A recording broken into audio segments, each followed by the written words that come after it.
Okay, I think we're good.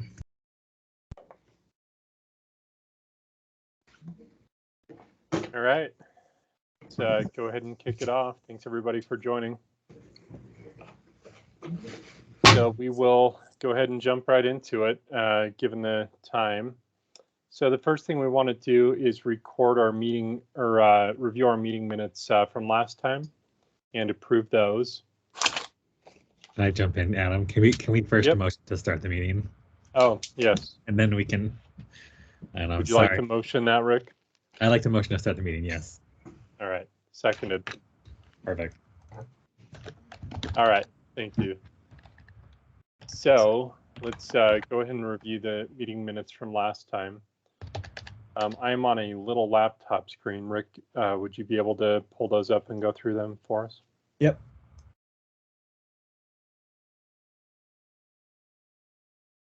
Like you're using a school device or something, or? Yeah, stole my kid's school laptop here. Okay. Can everyone see them here? Yep. And I'll zoom in here. My glorious work computer. Okay. So we met on January 6th. We had Dan, Adam, myself, Patrick, and Sydney present.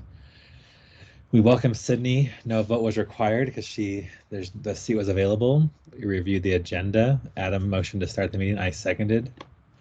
We reviewed the previous meeting minutes, and we planned on reviewing the middle of year math results this meeting. I motioned to approve the meeting minutes. Adam seconded. We discussed the house program.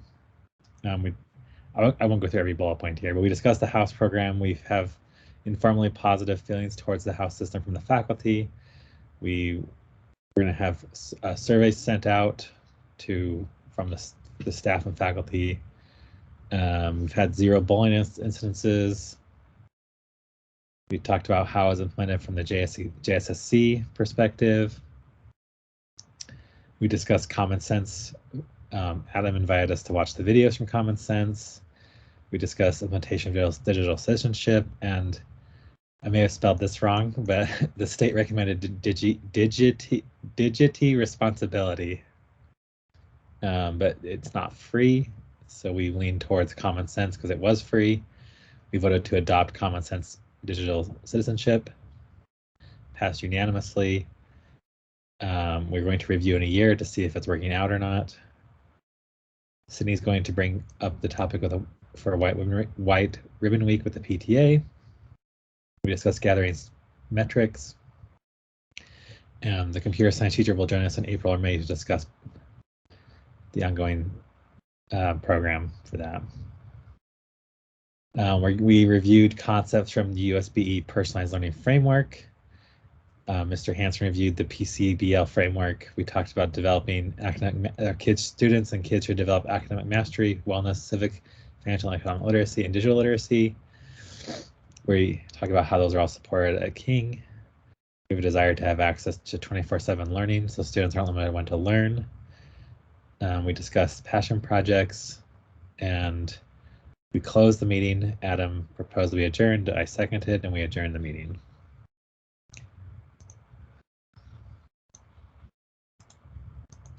I motion we approve these meeting minutes. And I second that. They seem accurate to me, Rick. Thank you. Yep. All right, so Mr. Hansen, we have a number of agenda items tonight. We have a couple of faces we don't normally see on here, Kim and Adam. Maybe if we could just touch briefly on the agenda items each of them are going to cover, and then we can jump into it. Yeah, you bet. And if it's okay with them, I just wanted to take a second to introduce them a little bit. Yeah, they can introduce themselves. But so we got Adam Taylor and Kim Landon. Adam Taylor has been with us since I've been at King. He is the school technology specialist. I enjoy Adam. He is super smart. I thoroughly enjoy working with him. There he is. He's always helping me out in a moment's notice. He's pretty flexible with me, but I value his opinion, and we've invited him to come talk to community council. about the current status of our technology equipment at King, and then recommendations for the future, etc. And so because of the cost of technology, making sure that we have consistent input from our boots on the ground people at the school that know, the ins and outs of everything is really important. So we'll look forward to him. And then our other person, we have Kim Landon. You can wave Kim.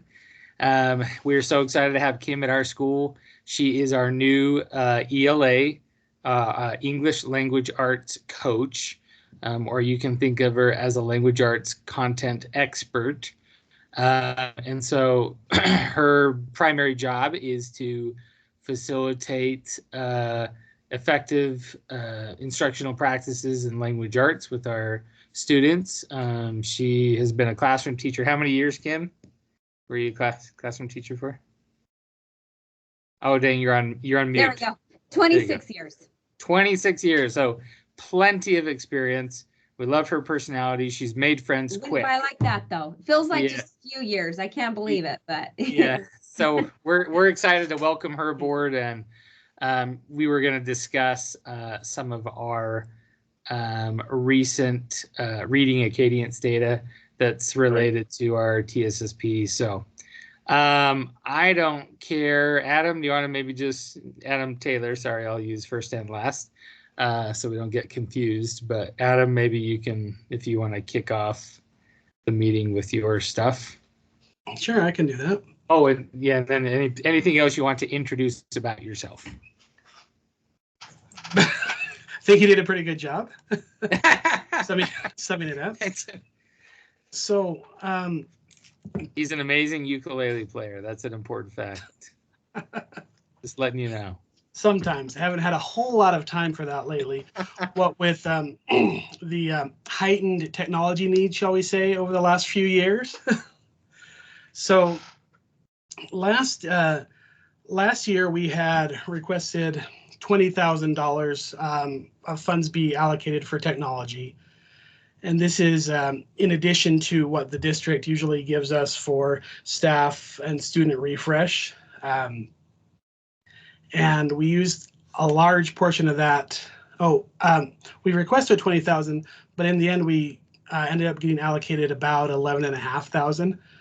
So specifically from the land trust money, Adam? Yes, that's correct. Okay, that's right. So yeah, he's just the recommendation was that we spend 20,000, but after we looked at trying to address all the needs, we were only able to allocate $11,500 from land trust. Okay.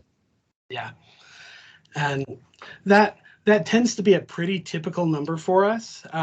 That we have around $20,000 of additional funds. Last year, we really ended up focusing on trying to get all of our teachers with more robust mobile devices, because at first, when we went into lockdown, some teachers were trying to teach from their iPads or the little student-sized laptops like you're experiencing right now, it sounds like. And they're not ideal. So we were going to replace more. We were scheduled on our rotation to start replacing some more staff desktops for those non-teaching staff or the ones who are not generally mobile. But we ended up having to pivot a little bit there and try to get all of our teachers, our regular classroom teachers, laptops that were more robust, that would replace the desktops. And then we also wanted to get them docking stations so that they could still have that second monitor to be more productive during their planning time. And so we do have some flexible funds that have become available now. We're probably going to use that to try and, I recommend, I should say, using that to finish up the rest here. Let's see if I can get this guy up here for you, so we can show you what we're working with. Can you guys see that? Yeah, it's come up. Okay. So the green classrooms are ones that we were able to get them totally set up with a laptop and a docking station, a more robust laptop and a docking station. And we've got everybody else is in some other state between has half of the system or has what they need and don't need anything else. But there's still a considerable amount of people who need something. And some of these actually were good at the end of last year, but their devices are kind of reaching end of life. So this is one of the things that we recommend looking to put some of these flexible funds to, and that will also help for the upcoming year. Did anybody have any questions on this before I switch it? As a no? No. Okay. So quickly looking at the upcoming year, this is just an overview, a guesstimate for what we would need for next year's funding. The district is going to be replacing, in fact, quite a lot. Can you increase the size there? Oh, yeah, here, I'm just sharing the monitor. Let me share that spreadsheet itself. Let's see here. Let's try that. Oh, that's better. Thank you. Better? Okay. So the district is replacing quite a few of our iPads. A while ago, we ended up getting a lot of iPads in one year. So we've had a lot of iPads this year that have kind of been struggling because they've only got 16 gigs of storage, and that's just not cutting it for the size of the apps and the size of the operating systems. But the district has upped our allocation for those. We don't typically get this many at once from them. Okay? They're also going to be replacing a large chunk of our cloud books, the older ones that are 4 years old. And since these are cloud books, I tell the students, think of it kind of like a cell phone with a big keyboard and monitor strapped to it, but they're not super powerful. The expected lifetime for those is about 4 years. So those are aging out, and they're going to be replacing those. They give us funds to replace 9 staff workstations, but the cost of that has actually gone up a little bit because of the shortage and whatnot.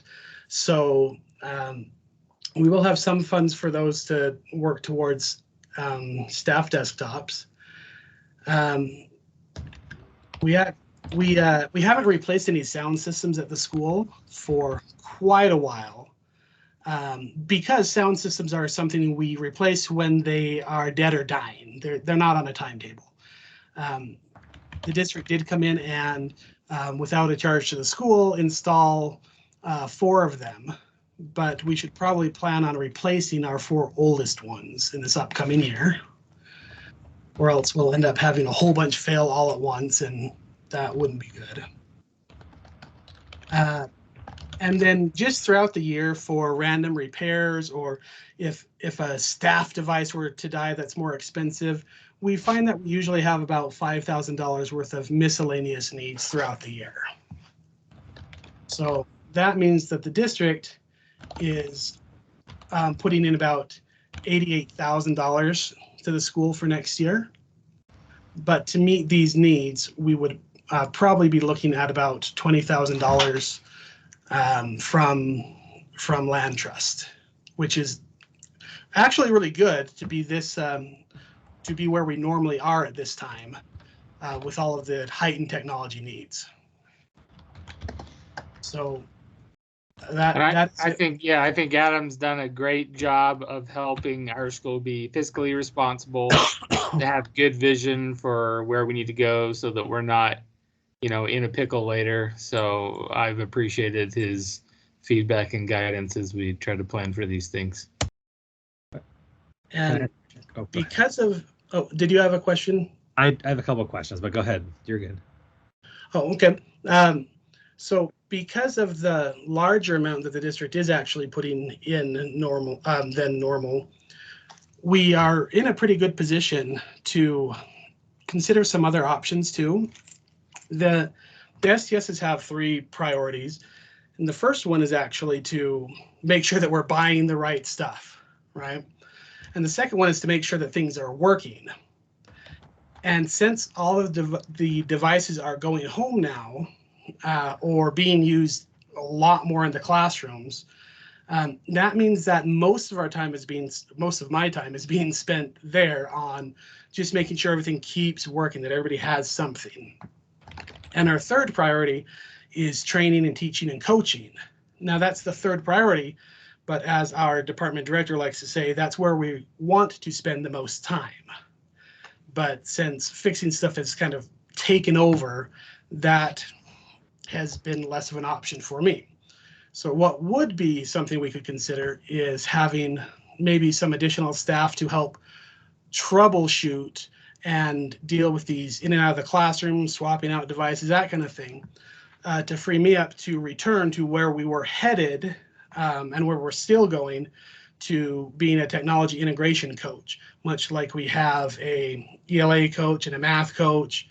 I would like to return to being able to spend time showing them not just how stuff works, but how they can use it to effectively enhance our instruction, the personalized competency-based learning that we're so focused on. Like my background is in special education, which is entirely personalized learning. So, which I love, and that's what I love that Adam brings. He has that special education background, which is so crucial to being able to understand data collection, differentiation, pretty much everything that I want our staff doing, like he has experience with, and he has the technology skills on top of that. So yeah, I mean, I agree with Adam that the more that we can get him back into the classroom doing what he did kind of pre-pandemic, or what we were trying to do pre-pandemic, I think would be an effective thing to do. That's basically what I've got for you guys for tonight. Yeah, that makes sense. Go ahead. Go ahead. I just have two quick questions. Sure. You mentioned that the district is replacing 9 staff workstations. Does that include the docking station as well? So that they give us a certain amount of funding and say you must replace this many staff. I call them workstations because it could be a desktop. It could be a desktop with a lower quality laptop, or a higher quality laptop and a docking station. So we can use some of those funds towards a laptop and a docking station. Okay. And is that reflected on your map, or probably not yet? No, because this is yes, it would be reflected in the red and the orange and those other colors where we need things. Yeah. Okay. Okay. Was there another one? Yep. And then the other question I had was the position you're talking about to like troubleshoot these devices and things like that. Are you considering that to be like a do you think in part-time? Like how much work do you spend doing that kind of thing? Is that a full-time position? Listen, hey, and just remember, keep it clean and more than desirable. But it would be a part-time. It would not be a full-time. Somewhere between like 4 to 6 hours. And a lot of that is making sure like that the students know what is happening, so we can hopefully over the course decrease their reliance on the troubleshooting part. But there is still a lot of physical damage or things that they don't have permissions or rights on the system to fix. Okay. We're Adam does spend a fair amount of time. That's why I told him to keep it clean. Doing those repairing and fixing and making sure that things are working. It would be a part-time position is that what we would be looking at. And then also, just to elaborate a little bit, if Adam and I had talked about incorporating some other types of technology related assignments for the person, because yes, thank you for raising your hand. There's a lot of things that I love to be involved in that all the STSs do, which is why some of the schools have paid the other half to have a full-time STS or other options like that. But things like running the YouTube channel, is something I've been doing, but is not typically an STS thing. Some like making sure everybody's on the calendaring software, and that's being used as good as it can. So those are some of the things that I kind of took in to try and make sure that we were functioning well in this digital environment, but they should be handed off to allow me to focus on the other things that other people aren't supposed to be, or running CDs in the front foyer, social media types of things, website types of things too. Just there's lots of areas. So yeah. Okay, any more questions? So I guess to succinctly, summarize those things is, I agree with Adam that just a rule of thumb number is about 20 grand, now we weren't able to allocate that with our plan this year, but fortunately we were able to save some money. So we had the ARP ESSER 3 funds, that's federal funds that the federal government gave to us, and we were able to use that money to hire some instructional assistants. So we were able to save some money from the land trust, and so that's the money that we were able to help us with some of our technology needs, because after we allocated, we only had the $11,500, and so just being careful about how much money you allocate towards technology is important, because it can be feast or famine sometimes, where if you don't allocate enough money, then it can come back and bite you later if it's something that's not addressed. So anyway. Yeah, and I don't have any questions on this topic, but we definitely saw through our various school walkthroughs over the last couple of years just how pivotal technology has become to the ability to educate children in elementary school. So yeah, I appreciate you coming and sharing that with us, Adam. No problem. Thanks, Adam. Okay, are we ready we can jump into some of the Acadience data? I don't have, yeah, is that? Sounds good. Okay, so I'll just share my screen.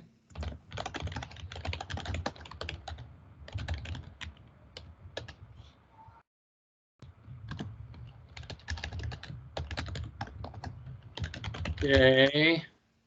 Is this the reading Acadience? Yep.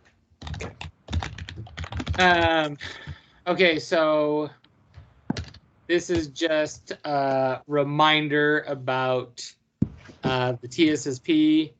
So we have the TSSA and the land trust funds that support the TSSP, and we do this annually. We're getting ready to come up on creating the new TSSP here in another month.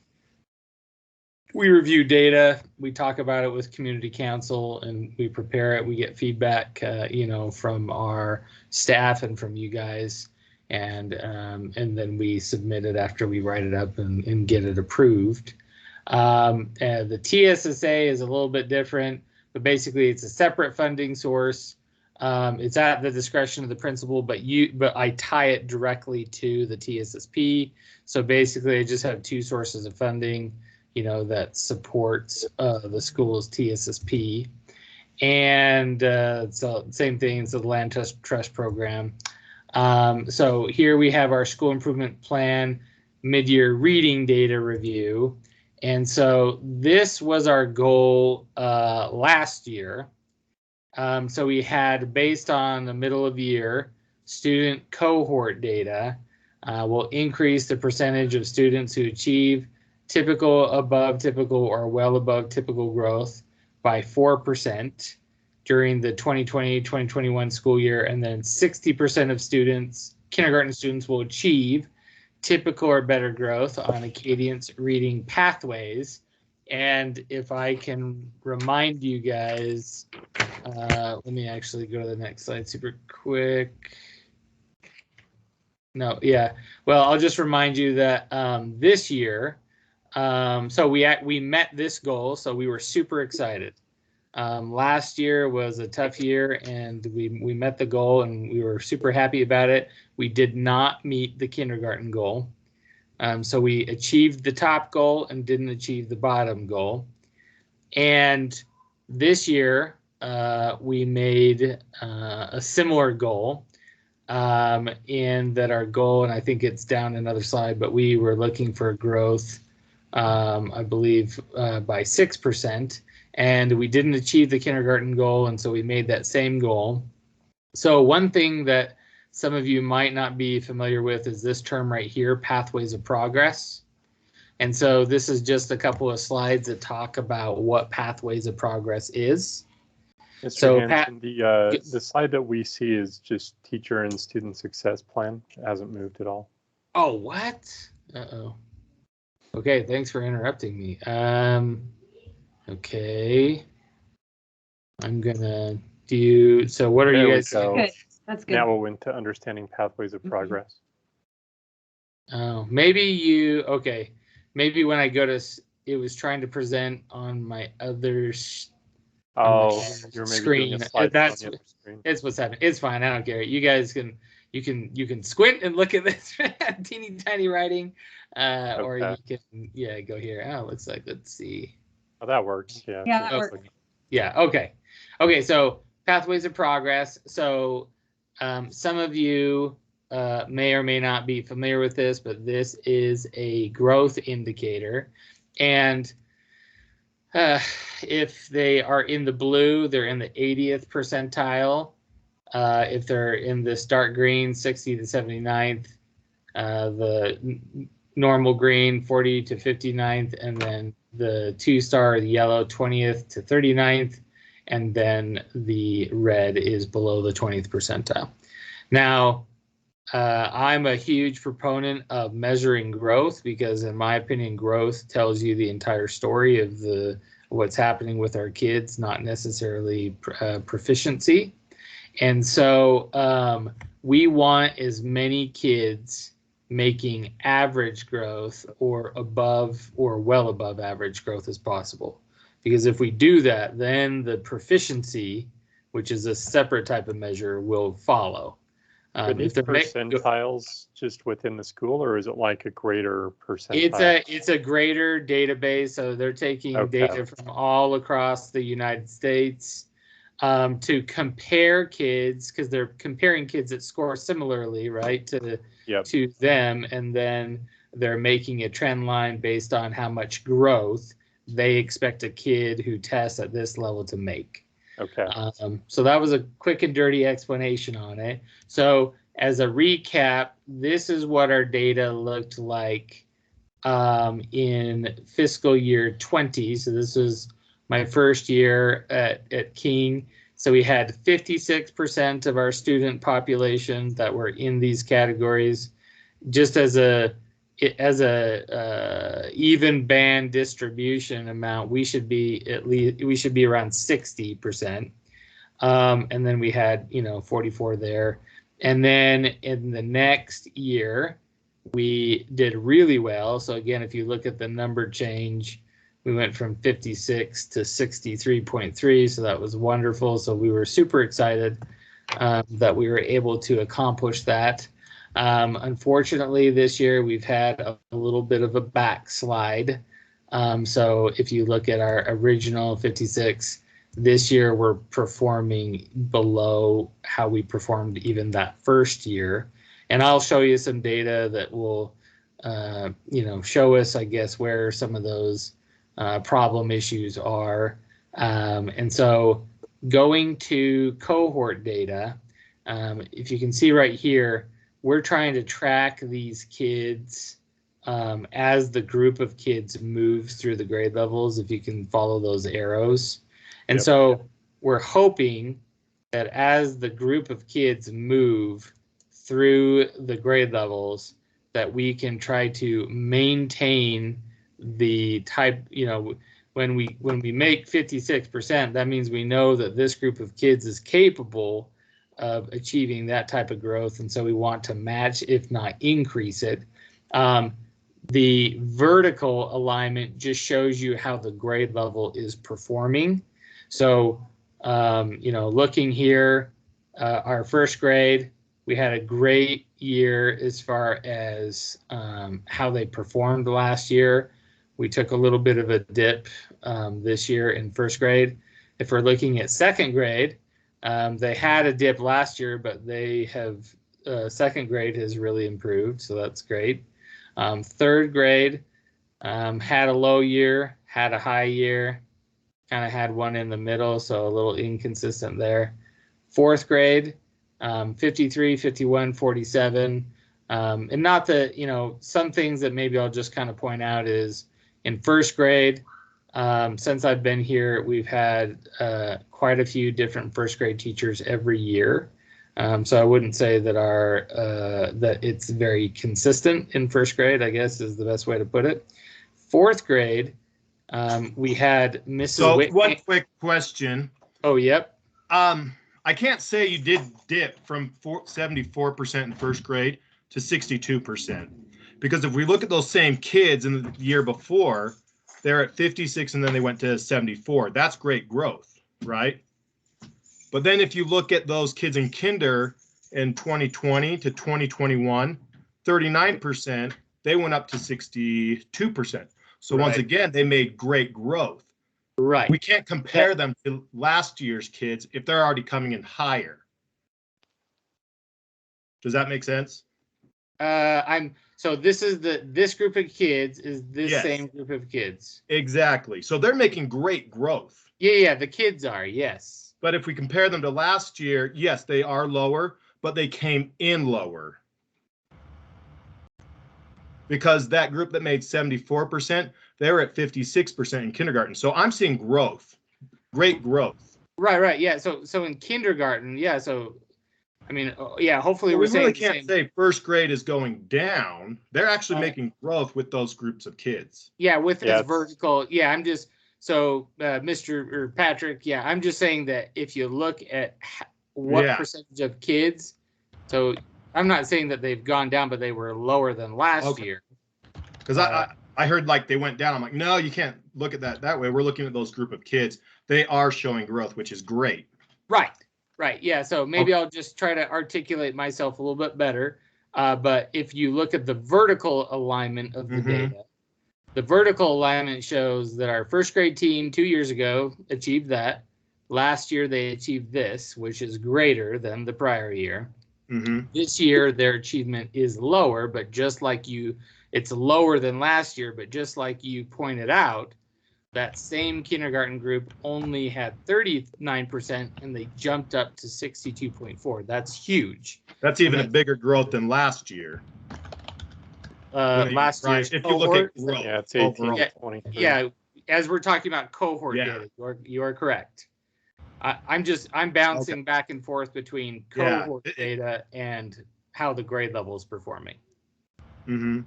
So yeah, I think that that's exciting, for the first grade team, that they have taken this same group of kids that only had almost a 40%, only 40% of that cohort was achieving average growth or greater to 62, which is wonderful.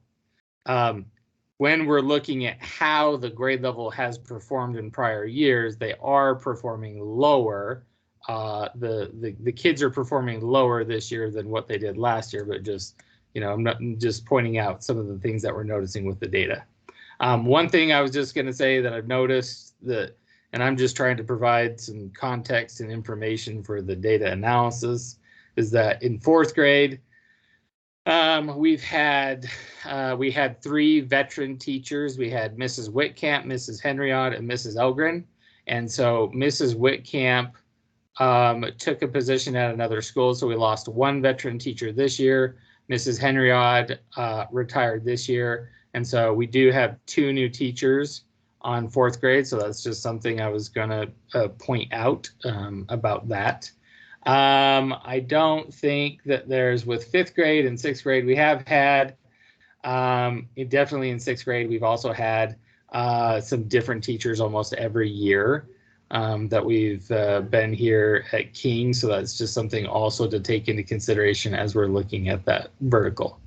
And so does anybody have any questions? Yeah, so is that teacher inconsistency in fourth grade why the cohort maybe went down from 66 to 47? Okay, see, let me find your numbers really quick. Third to fourth, 66 right here, 247. I think so. You have inconsistencies, but you also have inexperience too, right? So anytime you have new teachers to a grade level, so I have 2 teachers on this grade level that never taught fourth grade before. And so anytime, you have teachers that have experience. I also have, like in first grade this year, I got a brand new teacher that's never, and we haven't talked about kindergarten data either, but in kindergarten, we have 2 teachers that have never taught kindergarten before as well. So I'm just trying to provide a little bit of context for maybe, looking at the data. Instructional practices, the cohort data shows us what the students are capable of if effective instruction's happening with them, right? And so, that's why we're monitoring this cohort data. But then also we can look at the vertical data and we can, look for patterns and look for things like that. That's why I was asking about the third to fourth grade cohort from 2021 or 2020 to 2021 to 2021. Right here to right here. The one below it, 66 to 47. Yeah, right here to right here. Yeah. 47, yeah. So, yeah, so this is the current, this is the current year. And so the third to fourth grade, it did take a big dip. Probably looking at the cohort data, this was our largest dip. Going from third grade to fourth grade was our largest dip of. I think that's highlighting exactly what you're talking about, though. Yeah. Like these students were capable of 66%, let's say. Yes. They're down to 47, yeah. Yeah. And so that's definitely not what we want to see. Today I was going to let Kim, and Kim can kind of chat about this in a second, but we had some deep data dive meetings this week. And when I get to the end of some of this data analysis for the reading, I can let Kim talk about that. But I feel like, there was some good conversations and stuff that, that we had. So, okay, so looking at some of this next data. So this is just the cohort data measurement. And I think yep. Kindergarten, this is the first year that we were measuring those kids. Actually, I think then, looking at anyway, this was our percentage in 2020. This was our large increase, plus 7.3. We didn't specify. If you look here, we included kindergarten in this because it's a cohort, and this was our initial data that we were comparing to. Because the cohort moved up, we went from first to sixth. It's making me question whether we should have continued to chop off the group, that we were including in the cohort data. With this data, we didn't chop off first grade and only analyze second, third, fourth, fifth, sixth. But looking at the cohort data, that's probably what we need to do, because this group of kids is a separate group of kids that maybe shouldn't be included in the data.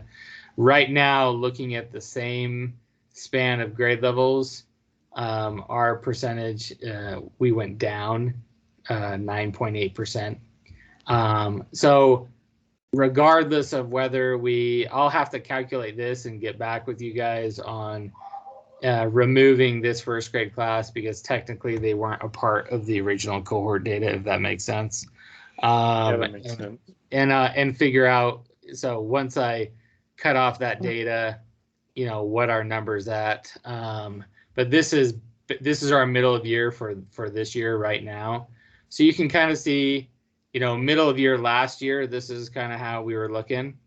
We had a lot.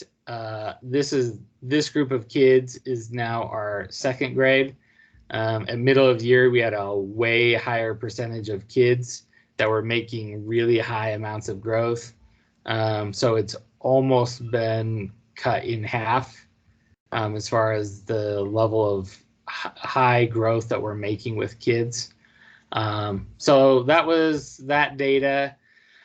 I will just verbally say, let's see, thanks. I'll verbally say that, our kindergarten data indicates that we did not achieve our kindergarten goal again. And we do have 2 teachers that are new to kindergarten. We're working with them to try to, because our data in kindergarten, it's pretty apparent that we need to improve that data. And so Kim, if you just want to chime in with maybe a little bit about how our data team meetings went this week, what your perception is of the teachers and the grade levels and all that. I would love to. Thank you. Yeah, as Dan said, I've been teaching for 26 years, and I guess what led me to this job is just my love of reading.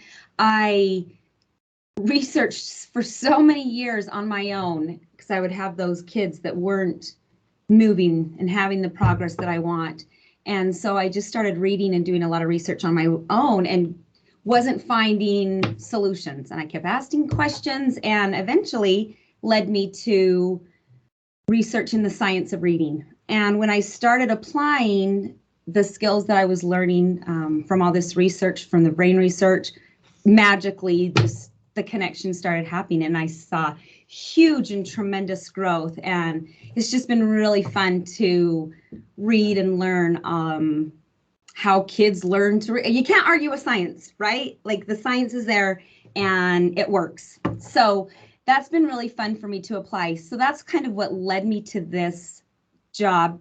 The state is now mandating that every teacher in the state takes a course called Letters, and it's all about the science of reading. And so coming in, those are the types of things that I am. The teachers are all in Letters and they're excited about it. That is what is wonderful about this school, is Dan has created a really great environment where it is an open door policy, and all these teachers, in looking at these data dives the last couple of days, they want to know.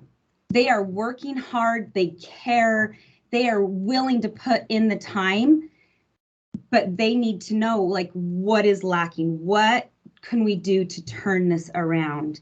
And so that's what we kind of did. We just started going into all those assessments and looking what's happened, what has happened, and what are we going to do moving forward. So a lot of systematic approaches, explicit teaching, finding the exact skill or what is lacking, and personalizing it. Dan talks a lot about this, personalizing it for each individual student and how can we push them along. And once we know what's happening, then we can make it happen for that student. But we first have to analyze what's going on. And so that's what we've been doing the last few days, and we have a really good plan moving forward.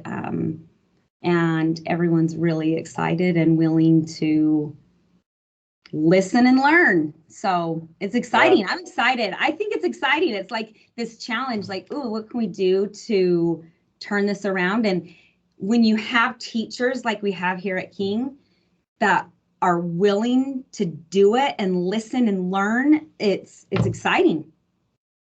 So yeah, very cool. There's almost no skill that's more important to a child than reading, right? That's how I feel. I agree. What are some of the, you mentioned personalization of, addressing the actual issue that a child is experiencing. What are the other types of takeaways that you think are key focuses to implement at the school? Well, let's first focus on the first thing you were talking about. I think that zoning in on that was really important, because is it, like, as teachers, we can spin our wheels doing the same things. Is it their phonemic awareness?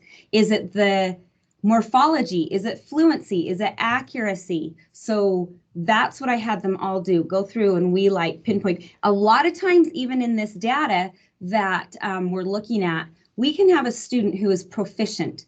They are fluent readers, but then when we go down to their proficient, their pathways, they aren't making growth. So those are some things that we can turn around real quickly. Like what's their accountability in the classroom?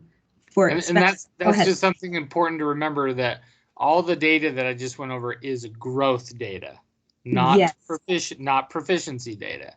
You know, proficiency is you can have a kid that's proficient and they're right where they need to be, but if they're in the red, that means that we're not growing them in a commensurate way. Like we want our kids that are bright and capable to grow just as much as any other kid in the class. So when we're talking about that red data, the red data just means these kids aren't growing, not that they're not where they're supposed to be, but they're not growing in a way that they're supposed to. So, you know, the big plug for PCBL is that we want more differentiation. We want more personalization. We're not going to just worry about the middle group of our kids. We're going to worry about all of our kids on both ends of the bell curve. You know, our kids that are super bright and then our kids that are super struggling and everybody in between. So that's why we're so focused on growth, because yeah, you know, we're looking at, is the kid proficient or whatever, but we want to know, okay, what are we going to be doing to help kids grow regardless of where they are at on their proficiency level. And so that really looks different at every grade level and for really every student. It depends on what it is. You pinpoint that. So if it's phonemic awareness, and that can be an upper grade student who their phonemic awareness isn't developed. So we're going to work on skills that are going to work on developing that to progress them forward. Is it their accuracy? Well, we're going to go back to some phonics instruction and work on that. Is it their days? You know, a lot of that comprehension days assessment we're looking at, and you know, is it that they need to understand sentence comprehension? Is it that they need a better iPad to take the assessment on and it was just a slow iPad? I mean, we're looking at all kinds of things to figure out what is it, and we'll do that through more assessments moving forward. We'll teach the skill, we'll target it, we'll teach it, and then we'll assess and yeah, go from there. So it's just constant, I guess, assessing and targeting, but it's that explicit instruction on their level. And it's like a map. I think of it as a map now. It's like this systematic approach that you implement instead of like just pulling from everywhere and like, oh, we'll try this. Oh, that didn't work. I mean, I did that for years. It's all I knew, you know, well, I'll try this and oh, no, that didn't work. Now this. And so we have now kind of like this roadmap and this scope and sequence of, oh, okay, this is where they're at. We're going to teach this skill until they have it. Then when they have that, where do I go next? What's the next step? And what's the next step? And when you do that, it works. It works. So any more questions? Did I answer your question? Yeah, that answered my question. Okay. Thanks for going through that. Patrick or Rick, anything from your side? No, I like this approach. Thanks for explaining it. Great. So this is the middle of your. You're good as well, Patrick. I'm having fun with all that stuff. It is fun. I love it. No, I got good growth, so I'm happy with. Nice. It's fun stuff though. Good to hear. So this is the middle of year data. What's the time frame for the end of year assessments? So our end of year assessments are, given later because our school improvement plan has got to be created before we have end of year data. Usually when we're including reading Acadience data on the school improvement plan or the TSSB, we can only go by middle of year data. Okay. So that's part of the reason why, right? Are the teachers excited to be able to, they've looked at the data, they know, okay, these are the changes and stuff we got to do, and are they pumped and ready to go to make those adjustments and see what kind of dent we can make in the growth that kids are experiencing at our school? Yes. Are we going to be able to discuss that data? Yes. We won't be able to include it on the school improvement plan because we'll have to have developed it, before that data is available. But yeah, it'll be at the end of the year, near the end of the year. Okay, sounds great. Just looking at the clock, we're already approaching the top of the hour. So maybe what we could do is table the math Acadians data until next time, and maybe invite Ms. Strader back if she's able to come for that. Maybe also the survey data from the houses. Yeah, it's I just peeked at the survey data. We're actually not totally done yet with getting Okay. all the student data. We have about maybe 250, 300 responses. You know, before we get into it, we did some open responses, and it was fun to hear what, you know, some of the kids were saying about the house system. So, and then we have some graphs and stuff that we can share. You know, right Okay. now, looking at preliminary data, it's looking pretty positive from student perspectives, but we just want to have as much of the student data in before we look at that. So, Yeah, it sounds good. So maybe next time we can touch on that survey data, go through the math scoring, and then maybe it would also be good, as we're, as crazy as it is, already starting to approach the end of the school year, start talking about, yeah, where we might want to allocate the funds this year. right. And, you know, I don't know if you're going to have like a draft of the school improvement So plan I'm just together or letting whatever. you guys know that the month of February is when I start getting feedback from teachers on.